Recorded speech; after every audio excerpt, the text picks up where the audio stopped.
We have been sold a story, a pervasive modern myth about productivity in the digital age. It's a narrative that champions the always-on, hyper-responsive professional as the ideal.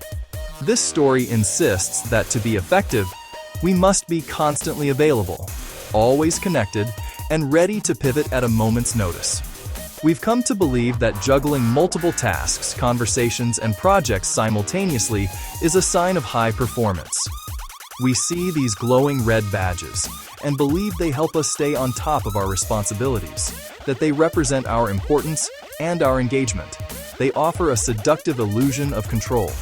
But the truth is, every alert, no matter how small, shatters your concentration. It's a tiny digital tap on the shoulder that you can't ignore. Each detour, each glance at an email or a chat message leaves a trace, a piece of your attention stuck to the task you just left behind. Neuroscientists call this attention residue. It's the lingering cognitive footprint of a previous task that makes it impossible to give your full focus to the next one. A single notification is like a pebble dropped in a calm pond. The ripples form, but eventually the surface settles. Modern work, however, is a hailstorm. The surface never has a chance to become still. Your busyness rises, but your meaningful output does not. You are merely switching, not progressing. This is because the brain cannot truly multitask on complex work. It rapidly switches between tasks, and it pays a steep cognitive tax each time. This is the fundamental cost of task switching. That tax is attention residue, a cognitive fog that lingers, diluting your focus and depleting your brain's finite energy reserves, like glucose. It even contributes to the buildup of molecules like adenosine, which makes you feel tired and unfocused. The result? You end the day feeling completely exhausted, yet when you look back, you find that little of substance was actually completed. But this cycle of distraction and exhaustion is not inevitable.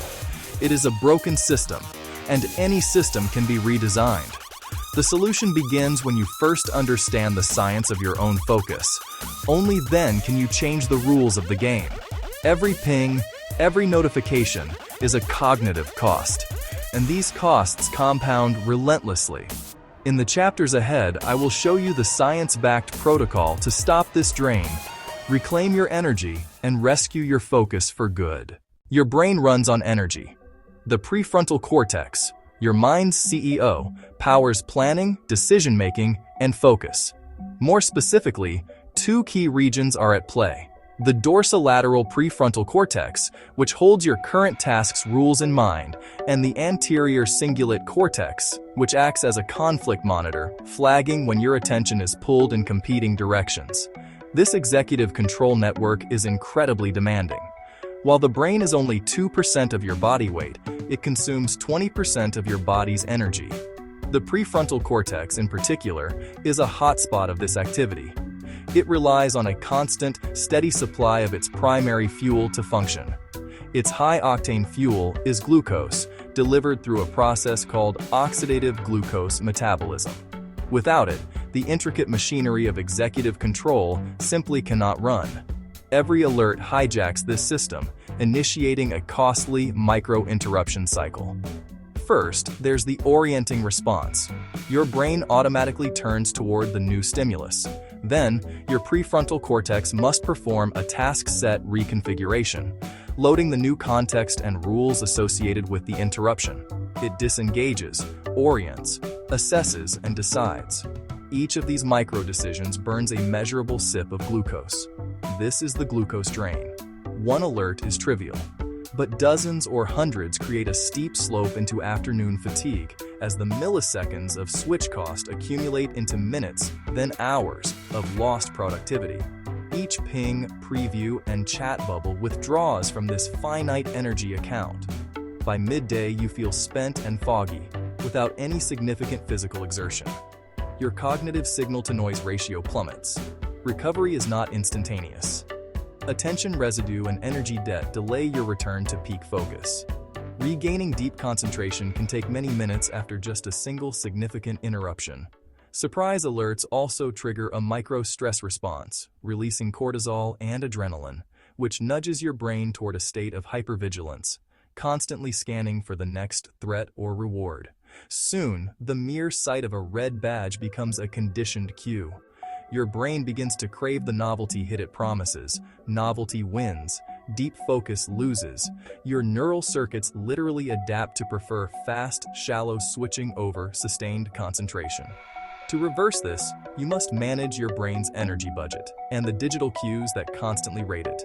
This is the core mechanism behind brain fog and fractured focus. Next, we'll explore what this constant drain does to your daily performance and how to stop it before it stalls your career. When you switch from an unfinished task, your brain doesn't fully disengage. This lingering cognitive load is called attention residue. It's like trying to have a new conversation while still hearing echoes of the last one. Part of your brain remains stuck on what you left behind, so the new task gets only a fraction of your full cognitive resources.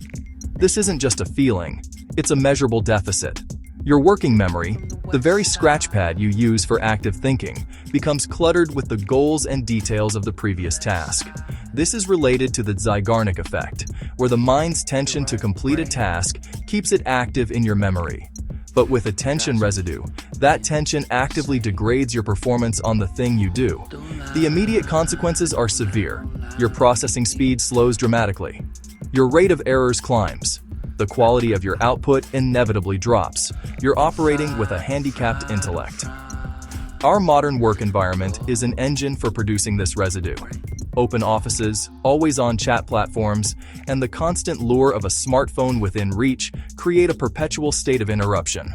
A single, quick question from a colleague can derail a train of thought that took half an hour to build. A notification preview plants a seed of curiosity or anxiety that lingers as persistent mental noise. Consider an analyst deep in a financial model. An email arrives. They switch, read it, and decide it can wait. They switch back. The cost isn't the 30 seconds it took to read the email. The cost is the 5 to 10 minutes it takes to reload the complex variables of the model back into working memory. 3 such interruptions an hour, and you've lost nearly half your productive time to cognitive re-engagement. Simple, rote tasks can often survive this fractured attention. Deep thinking cannot. Complex strategy, insightful analysis, and difficult creative work demand uninterrupted, unified attention. They require a state of flow that is impossible to achieve when your focus is constantly being splintered. Over time, this fragmentation calcifies into chronic brain fog.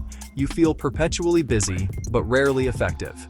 Your days are filled with motion, but you lack meaningful progress on the work that truly matters. The ultimate casualty is deep work. The ability to apply intense, value-creating concentration that pushes your cognitive capabilities to their limit. Modern workflows almost seem designed to keep you in the shallows, rewarding responsiveness over thoughtfulness with a constant barrage of emails, pings, and the expectation of an instant reply. This shallow work expands to fill the time available, pushing the deep, meaningful work to the cruel margins of your day. The early mornings, the late nights, the weekends. What you practice, you become. By constantly training your brain to be distracted, you erode its capacity for sustained focus. For individuals, this leads to career stagnation, chronic stress, and burnout. For organizations, it means more errors, slower innovation, and an inability to solve the hardest, most valuable problems. Protecting deep work is not a personal preference or a luxury. It is an economic imperative. But until you fundamentally change the inputs, the system will continue to degrade your most valuable asset, your attention. The fix is not about trying harder or exerting more willpower. It is about implementing systems, clear rules that block residue, conserve mental energy, and carve out protected sanctuaries for deep work. Here is your rescue protocol. Step 1. Establish hard do not disturb blocks when you are sharpest, usually mornings. Activate focus on computer and phone. Close email and chat. Face the phone down, or put it in another room.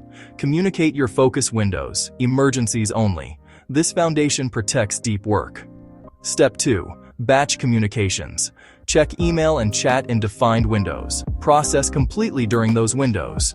Outside them, keep tools closed. Move from reactive firefighter to strategic operator. Reduce context switches. Preserve energy. Step 3. Sanitize visual cues.